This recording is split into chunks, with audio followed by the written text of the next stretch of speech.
Hello everyone. So for today's video, magwi-withdraw tayo dito sa Hobbytoon app. So ang application na ito ay like this one.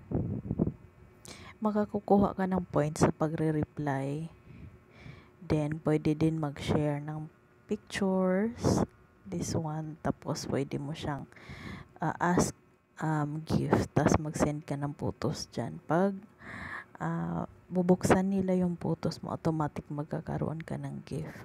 Then, meron din dito mga calls.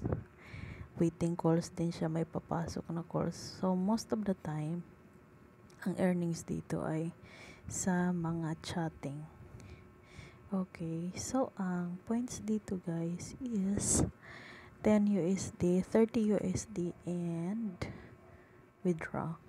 Okay, ito yung points niya.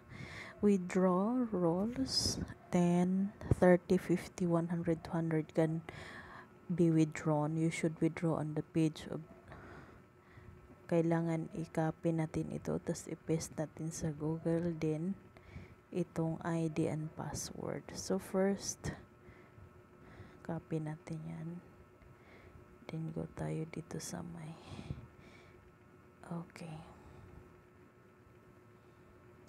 then go back tayo doon, i-copy natin yung ating ID number, paste natin dyan. Ito din yung password natin, yung sa number 4.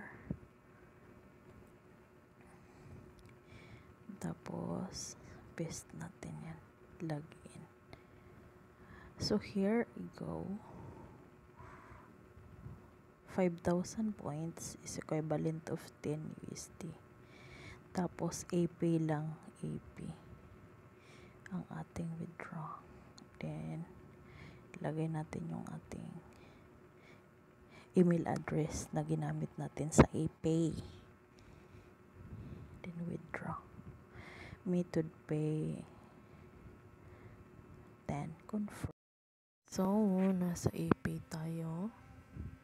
Dito tayo sa wallet. Then ayan, dumating na siya. Kahapon ako nag-withdraw din, ngayon siya dumating.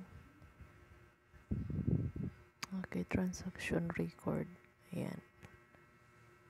10 USD. Tapos meron siyang fee. 0.29 USD. Kaya yun yung total niya. 9.71. Thank you so much for watching.